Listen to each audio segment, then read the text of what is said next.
The Linux kernel is back to talking about AI again, and this time Linus Torvalds is chiming in. We're going to be getting into the Linux kernel's debate on AI generated code, transparency, and whether it's going to produce AI slop. So let's get right into it. An Intel engineer, Dave Hansen here, proposed new guidelines for tool-generated contributions to the Linux kernel, and this was a few months ago and is where this discussion all stemmed from, so we're going to read through. In the last few years, the capabilities of the coding tools have exploded. As those capabilities have expanded, contributors and maintainers have more and more questions about how and when to apply those capabilities. Add capabilities a few more times there.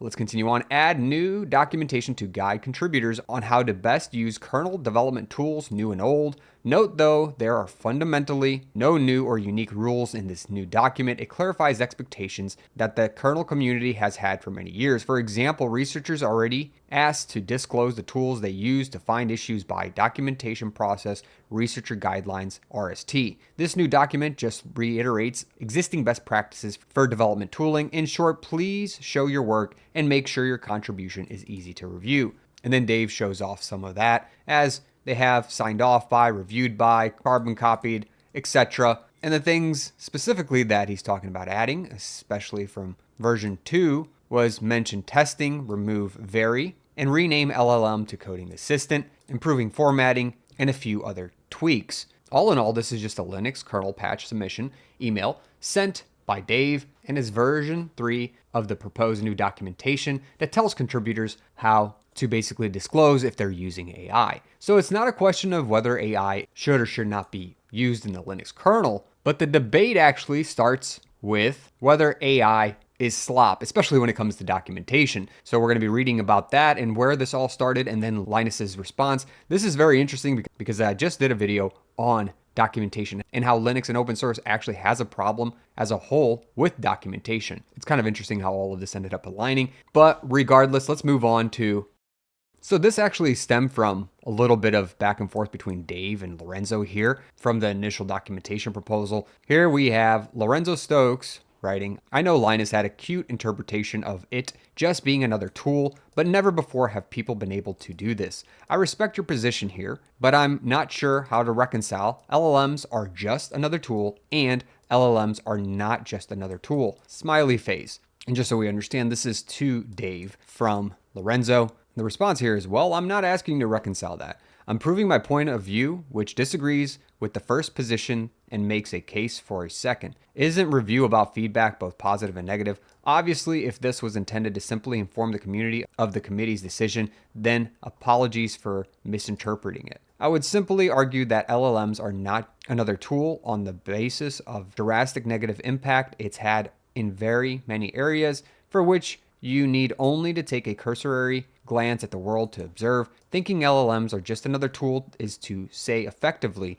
that the kernel is immune from this, which seems to be a silly position. In another response, let's look at it in another way. What we all want for the kernel is simplicity, simple rules, simple documentation, simple code. The simplest way to deal with the LLM onslaught is to pray that our existing rules will suffice. I'm not sure we really have rules quite as clearly as you say, as subsystems differ greatly in what they do. For one, merges patches unless adverse review is received, which means a sudden influx of LLM series is likely to lead to real problems. Not all subsystems are alike like this. One rule that seems consistent is that arbitrary dismissal of series is seriously frowned upon. The document claims otherwise. A few more responses here. For now, I think the existing rules are holding. We have the luxury of. We're noticing a lot more LLM slop than we used to. It is becoming more and more of an issue. Secondly, as I said in my MS thread, and maybe even in a previous version of this one, can't remember, I fear that once it becomes public that we are open to LLM patches, the floodgates will open. The kernel has a thorny reputation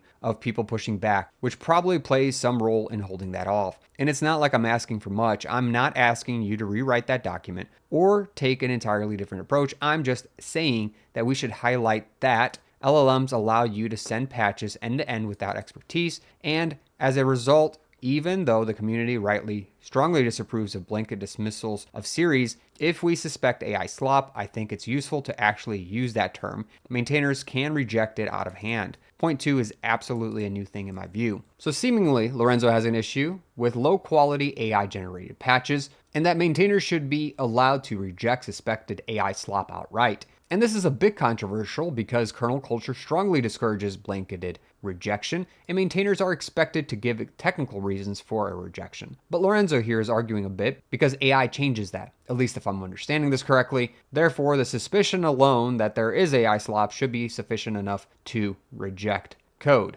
I don't believe Lorenzo here is asking to ban AI or change the overall approach. It seems like the idea here is to try to keep the kernel away from high volume kernel patches, low in quality, before it actually overwhelms review capacity. Anyways, an interesting thought nonetheless.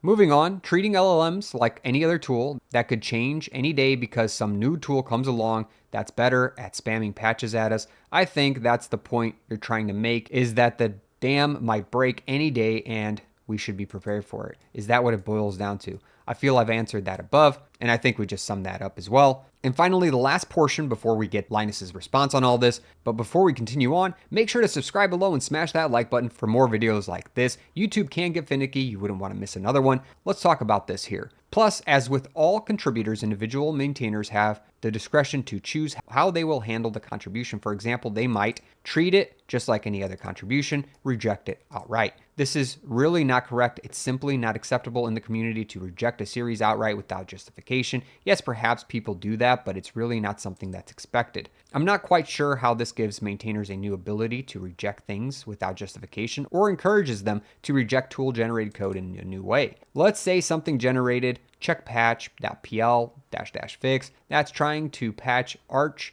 x86 foo.c lands in my inbox. I personally think it's okay for me as a maintainer to say no thanks. Check patch has burned me too many times in foo.c and I don't trust its output here. To me, that's rejecting it outright. Could you explain a bit how this may encourage or might encourage bad maintainer behavior? I really don't understand your question or what you're formulating this to be about bad maintainer behavior. It's generally frowned upon in the kernel to outright reject series without technical justification. I really don't see how you can say that it is not the case. LLM generated series won't be a trivial check patch.pl --fix change. You've given a trivially identifiable case that you could absolutely justify. Again, I'm not really asking for much here. As a maintainer, I am very concerned about the asymmetry between what can be submitted versus review resource. And to me, being able to reference this document and to say, sorry, this appears to be AI slop, so we won't accept it,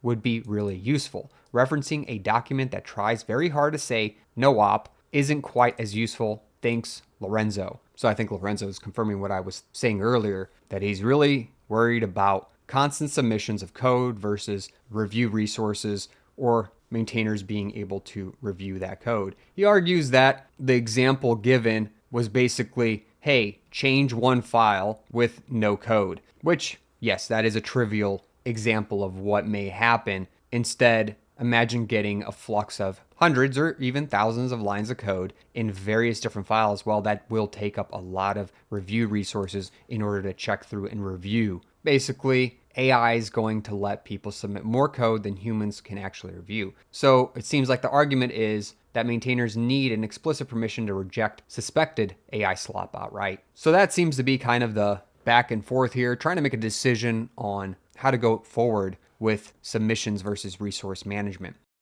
And now we get to Linus's response on all this whole thing. He really harps in on only one portion of this argument. This is in response to Lorenzo. When Lorenzo said, thinking LLMs are just another tool, it is to say effectively that the kernel is immune from this, which seems to be a silly position. And now it's time to buckle up to get Linus's response, as it is a bit harsh. No, your position is a silly one. There is 0 point in talking about AI slop. That's just plain stupid. Why? Because the AI slop, people aren't going to document their patches as such. That's such an obvious truism that I don't understand why anybody brings up AI slop. So stop this idiocy. The documentation is for good actors, and pretending anything else is pointless posturing. As I said in private elsewhere, I do not want any kernel development documentation to be some AI statement. We want enough people on both sides of the sky is falling and it's going to revolutionize software engineering. I don't want some kernel development docs to take either stance.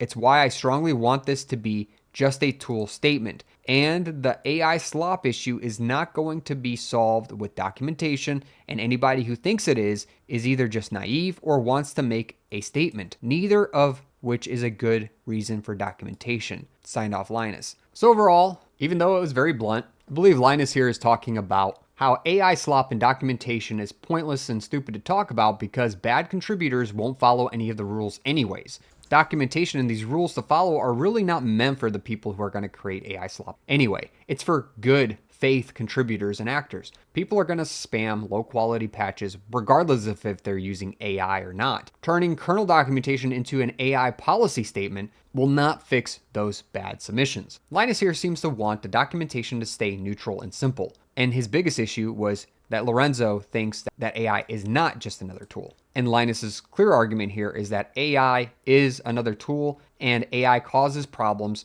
Documentation will not fix it, and that reviewers and maintainers should handle bad patches in the same way that they always have. Not some new framework in order to say, I'm completely rejecting this because it's AI, or that AI is something special. It's really based on what the contributor or maintainer sends as far as a patch goes and what the quality of that patch is. It's going to be checked just like anything else, and AI is in fact a tool. So I pose the question, if documentation is only for good actors, how should the kernel community formally protect maintainer review time from large-scale, low-quality AI-generated submissions? Is it with more AI? Because I can see how review overload could become a real problem, as I don't believe we should just blindly give maintainers explicit permission to reject any type of code without at least some review, but I do understand resources being dwindled because of an over-influx. So to an extent, I do see some arguments from either side. I'd love to hear what you think about all this. Maybe I'm missing something as far as the review process goes that makes this easier, but I found this one to be an interesting one as we get another heated response from Linus. We're not really seeing a fight about AI here. It's really a clash of priorities, at least the way I see it. On one side, we fear that AI is going to lower the bar and drown maintainers in patches. On the other hand, there's belief no matter how much we change up this documentation, we can't stop those bad actors anyway, so pretending that we can is just distracting from real work. So the real question isn't whether AI is good or bad for Linux, it's whether the kernel's culture can keep scaling when writing code is becoming easier and easier. Anyways, let me know what you think. Don't forget to subscribe below and smash that like button on the way back up. Catch me in a great community on Discord, and I'll catch you in another video. Thanks for watching.